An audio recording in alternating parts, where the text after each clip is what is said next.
ഇപ്പോൾ വെള്ളവടി നിർത്തി എന്ന് പറയുമ്പോൾ നമുക്ക് വേറൊരു തരത്തിലുള്ള അംഗീകാരം കിട്ടുന്നുണ്ട്.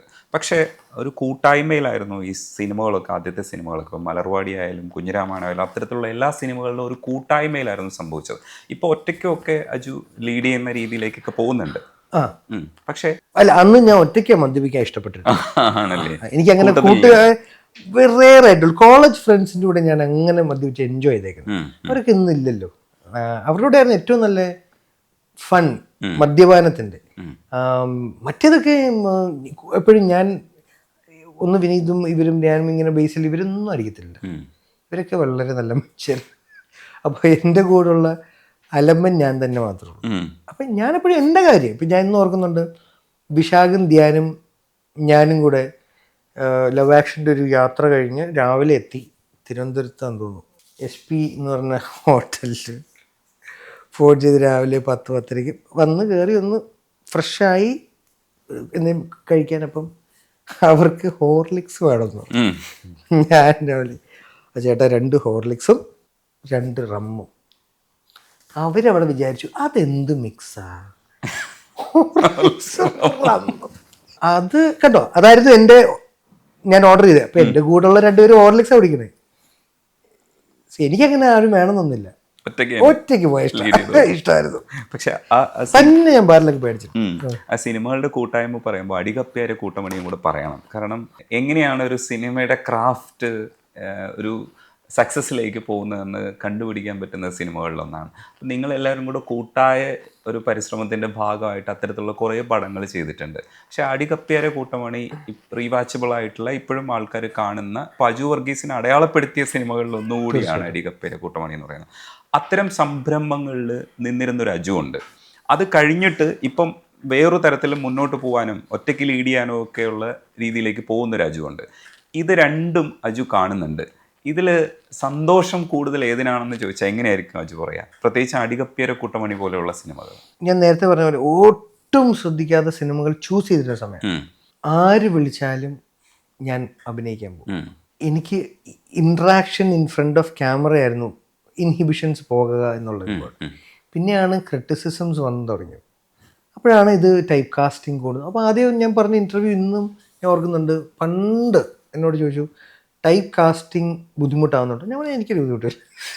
പിന്നെ ബുദ്ധിമുട്ടല്ല, ടൈപ്പ് കാസ്റ്റിംഗ് കൂടിപ്പോയാൽ ചീത്തയാണ് ഒരാളുടെ കരിയറിന് നമുക്ക് മനസ്സിലായി. വിവേകവും വിവരമുള്ള സോഷ്യൽ മീഡിയയിലെ ചില കുറിപ്പുകൾ നമുക്ക് തന്നു, നല്ല കുറിപ്പുകളും ഉണ്ടല്ലോ. അപ്പം അതിൽ നിന്നാണല്ലോ നമുക്ക് കോവിഡ് വന്നു. ഭാഗ്യത്തിന് ഒരു തരത്തിൽ മലയാള സിനിമയ്ക്ക് ഞാൻ കോവിഡ് ഭാഗ്യമായിട്ട് ഞാൻ കാണുന്നു, എനിക്ക് പേഴ്സണലി. അപ്പം അവിടെ നിന്നാണ് ഈ ഒരു ഹെലൻ സംഭവിക്കുന്നത്. അവിടുന്ന് ഞാൻ പിന്നെ ഈ പറയുന്ന പോലെ ഒരു തീരുമാനം എടുത്തു. എൻ്റേത് ടൈപ്പ് കാസ്റ്റഡ് ആയ വേഷങ്ങൾ ചെയ്യാം, പക്ഷെ എണ്ണം കുറയ്ക്കണം. കൂടുതലും അതാണെങ്കിൽ അതൊരു 3 എണ്ണം വിളിച്ചാൽ 1 ചെയ്യാം, അല്ലേ? പുതിയത് എന്തുണ്ടോ നമ്മൾ ചെയ്യാത്തത്, അത് ഒരു സീനാണെങ്കിലും ചേട്ടൻ നേരത്തെ പറഞ്ഞ ആടിൻ്റെ പോലത്തെ ആണെങ്കിലും അത് ചെയ്യും. ലെങ്ത് ഉണ്ടാവില്ല, പക്ഷെ കുഴപ്പമില്ല.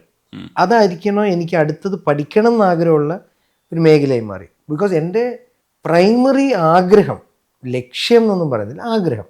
ഇപ്പം എന്ത് എനിക്കൊരു സന്തോഷം കിട്ടും, ഒരു ഡയറക്ടർ ഒരു ആക്ഷൻ വിളിച്ചു കഴിഞ്ഞ് എന്ത് ഭാവം പറഞ്ഞാലും അത് നാച്ചുറലായിട്ട് ചെയ്യാൻ പറ്റുന്ന ഒരു ക്യാരക്ടർ ആക്ടർ ആവണം. ഇതാണ് എൻ്റെ ഡ്രീം. അല്ലാതെ ബിസിനസ് പൊട്ടൻഷ്യലുള്ളൊരു സ്റ്റാർ ആകുക എന്നുള്ളതല്ല. ബിക്കോസ് എനിക്ക് ഒരിക്കലും ഞാൻ മനസ്സുകൊണ്ട് ലീഡ് സ്റ്റാർ മെറ്റീരിയൽ അല്ല.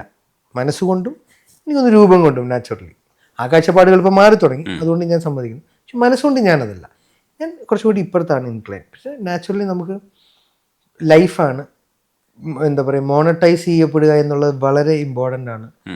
ഈ എക്സ്പെരിമെൻ്റ് നടക്കണമെങ്കിൽ ഫണ്ട്സ് ഫ്ലോ വേണമല്ലോ. അപ്പോൾ ആ ബാലൻസ് നടക്കുന്നതേ ഉള്ളൂ. അജുവിൻ്റെ കൃഷ്ണ സോങ് വീണ്ടും വിവാദമായി. മഞ്ഞമുണ്ടും മടക്കി കുത്തി പടക്കി വരുന്ന കൃഷ്ണനോട് അങ്ങനെ പറയാൻ പാടുണ്ടോ എന്ന് ചോദിച്ചിട്ട് TP ശാസ്തമംഗലം പ്രതികരിച്ചിരുന്നു. പലതരത്തിലുള്ള പ്രേക്ഷകരെ ആകർഷിക്കുന്ന ഒരു എഴുത്താണ് അതിൻ്റെ. വിനായക് നന്നായിട്ട് എഴുതിയിട്ടുണ്ടെന്നാണ് നമ്മളൊക്കെ മനസ്സിലാക്കുന്നത്. അജുവിന് അത് ഇഷ്ടപ്പെട്ടതുകൊണ്ടാണ് ഇഷ്ടപ്പെട്ടതുകൊണ്ടാണ് അജു പാടാൻ തീരുമാനിച്ചത്, അഭിനയിക്കാൻ തീരുമാനിച്ചത്. അതുകൊണ്ടാണ് പാട്ടും കൂടെ പാടിയത്. അഭിനയിച്ച് കഴിഞ്ഞപ്പോഴാണ് ഞാൻ ചോദിച്ചത് പാടിക്കാവോ. അത് റിക്വസ്റ്റ് ആയിരുന്നു വിപിനോടും അങ്കിതനോടും. അങ്കിത് നന്നായിട്ട് അത് ചെയ്തിട്ടുണ്ടായിരുന്നു. ബ്യൂട്ടിഫുൾ. ഈ കാര്യം അത് അയാൾ എന്തൊക്കെ ഒളിപ്പിച്ചു വെച്ചു എന്നുള്ളത് എനിക്കറിയാം. ആ പോരായ്മകൾ എങ്ങനെ അയാൾ കവർ ചെയ്യുന്നുള്ളത് എനിക്കറിയാമല്ലോ. അതുകൊണ്ടാണ് പിന്നീട് ഞാൻ എങ്ങും പാടിയിട്ടില്ല, പാടില്ല പാടില്ല എന്ന് ഞാൻ തീരുമാനിച്ചു. അത് അവിടെ കഴിഞ്ഞു. അതെൻ്റെ ഒരു കൊതിയായിരുന്നു, ഒരു ആഗ്രഹമായിരുന്നു. ഗോപി സുന്ദരേട്ടനാണ് first. I always I am thankful to Gopi ചേട്ടൻ. ആദ്യത്തെ പാട്ട് ലവകുശയ്ക്ക് ഗോപി ചേട്ടൻ നീരജും കൂടെ ഡബ് ചെയ്യാൻ കറക്ഷൻ എന്ന് പറഞ്ഞ് കൊണ്ടുപോയതാ. ആ അത് കഴിഞ്ഞിട്ട് ലോട്ട ലോട്ട, അതെ അതെ അതെ ആ പാട്ടിന്റെ അവസാനം കുറെ ടങ് ട്വിസ്റ്റ് പോലെ സാധനം വരുന്നുണ്ട്. അയ്യപ്പൻ്റെ അമ്മ നെയ്യപ്പൻ ചുട്ടു കാക്ക കുത്തി കടലിലിട്ടു. ഞാൻ അതും എങ്ങും പാടിയിട്ടില്ല. കാര്യം ഇത് ഇവരൊക്കെ എന്നെ കൊണ്ടുപോയി ചെയ്യിപ്പിച്ച, സത്യം പറഞ്ഞാൽ എൻ്റെ ഭയങ്കര ആഗ്രഹമാണ് പാടാൻ പറ്റുക എന്നത്. അത് നടക്കാത്തൊരാഗ്രഹമാണെന്ന് എനിക്ക് നന്നായി അറിയാം.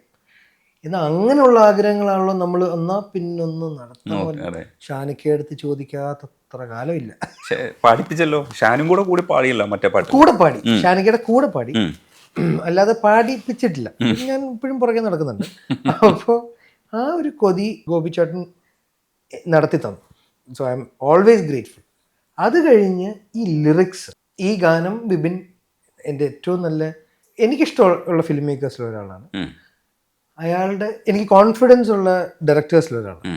ഇപ്പം എന്നെ ധൈര്യമായിട്ട്, ഇപ്പം ആദ്യത്തെ ഷോർട്ട് ഫിലിമും ചെയ്യുമ്പോഴും ആണെങ്കിലും ഞാൻ ഉണ്ണിമൂലത്തിന് ഞാൻ എന്നെ പ്രസൻറ്റ് ചെയ്ത്, കാര്യം പുള്ളിയുടെ ടാലൻറ്റിലാണല്ലോ ഞാൻ എന്നെ രക്ഷപ്പെടാൻ എനിക്ക് ഹെൽപ്ഫുൾ ആവുന്ന ചോദിച്ചു ചെന്നേ.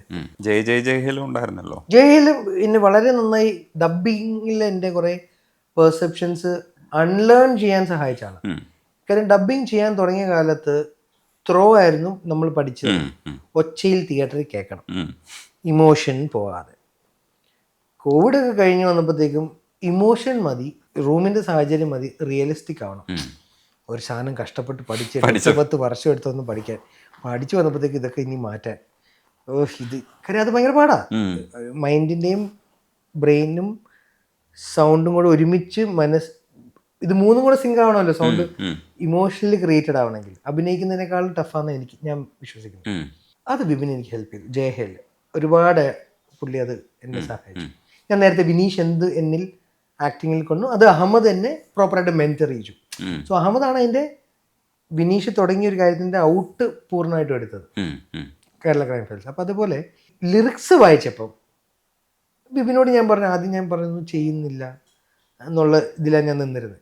അപ്പോൾ ബിബിനും പറഞ്ഞു പാട്ട് നല്ലതായിരിക്കും, ലിറിക്സ് ഞാൻ അയച്ചു തരാമെന്ന് പറഞ്ഞു. എനിക്ക് അയച്ചു തന്നു. ഞാൻ വായിച്ചപ്പോൾ എനിക്ക് ഭയങ്കര ഇഷ്ടമായി. ആ ലിറിക്സ് ഭയങ്കര കൊമേഴ്ഷ്യൽ സ്വഭാവമുണ്ട്. എന്നാൽ നമ്മൾ നോക്കുന്നത് എന്താ, കുട്ടികൾക്ക് ഇഷ്ടമാവും നാച്ചുറലി. പിന്നെ കൃഷ്ണ ലവേഴ്സ് വേൾഡ് ഓവറാണ്, എല്ലാവരും. ആ കുസൃതി എല്ലാവർക്കും ഇഷ്ടമാണ്. അപ്പോൾ റെപ്രസെന്റിങ് എ കുസൃതി ഇസ് നൈസ്. നല്ല രസമല്ലേ, കൃഷ്ണ കൃഷ്ണ കൃഷ്ണ അതെ, നല്ല ലൈൻസ് അല്ലേ. രാജുവിൻ്റെയും ബേസിലിൻ്റെയും സിനിമ ബിബിൻ. അപ്പം എല്ലാം ഉണ്ട്, റീച്ച് ആവേണ്ട കാര്യങ്ങളൊക്കെ ഉണ്ട്. ഇതാണ് സംഭവിച്ചത്. ബാക്കി പാടാൻ പോയി അങ്കിത് പറയിപ്പിച്ച് പാടി കഷ്ടപ്പെട്ടു. ഞാനല്ല, അങ്കിത് കഷ്ടപ്പെട്ടു. പക്ഷെ അയാൾ കൂടെ നിന്നു. അപ്പോഴാണ് ഞാൻ ഇത് കണ്ടത്. കോൺട്രവേഴ്സിലോട്ട് വരികയാണെങ്കിൽ ഇദ്ദേഹം പറഞ്ഞ നിരൂപണം, ആക്ഷേപം, വ്യക്തിഹത്യ ചെയ്തൊക്കെ ആക്ഷേപമാണ്, ഒരിക്കലും യോജിക്കാൻ പറ്റില്ല. പ്രത്യേകിച്ച് വിനായക് ശശികുമാർ എന്ന് പറയുന്നത് കൃഷ്ണ എഴുതിയത് വെച്ച് മാത്രമൊന്നും അളക്കേണ്ട ഒരു വ്യക്തിയല്ല.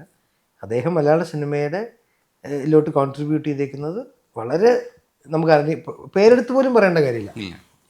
അടയാളപ്പെടുത്തിയ, അതെ, വ്യക്തമായി അടയാളപ്പെടുത്തിയ എഴുത്തുകാരിൽ ഒരാൾ തന്നെയാണ് അദ്ദേഹം. പിന്നെ അതിൽ പറഞ്ഞ വാദത്തിൽ എനിക്ക് അതിനോട് യോജിക്കാൻ പറ്റിയില്ല. ഞാൻ ചെറുപ്പം തൊട്ടേ കേട്ടിട്ടുള്ള കൊളോക്കിയൽ പര്യായ പദങ്ങളിൽ അമ്മാവനെ മാമനെന്നും നരസിംഹത്തിൽ പറയുന്ന പോലെ മാതുലനെന്നും ഒക്കെ വിളിക്കാം അല്ലേ. അപ്പോൾ മാമനൊന്നും തെറ്റല്ല. വടക്കൻ വീരഗാഥയുടെ ചന്തുവിനെ ഡെപ്പിക്ട് ചെയ്ത പോലെ അല്ലല്ലോ യഥാർത്ഥത്തിൽ, അല്ലേ. ചന്തു വടക്കൻ വീരാതിൽ പോസിറ്റീവും അല്ലാത്ത നെഗറ്റീവ് എന്നല്ലേ ഞാൻ അങ്ങനെ കേട്ടേ. അല്ലേ, രണ്ട് കഥകളിലും വേറൊന്നും അല്ലേ. അത് ഒരു ഇമാജിനേഷൻ ആണല്ലോ.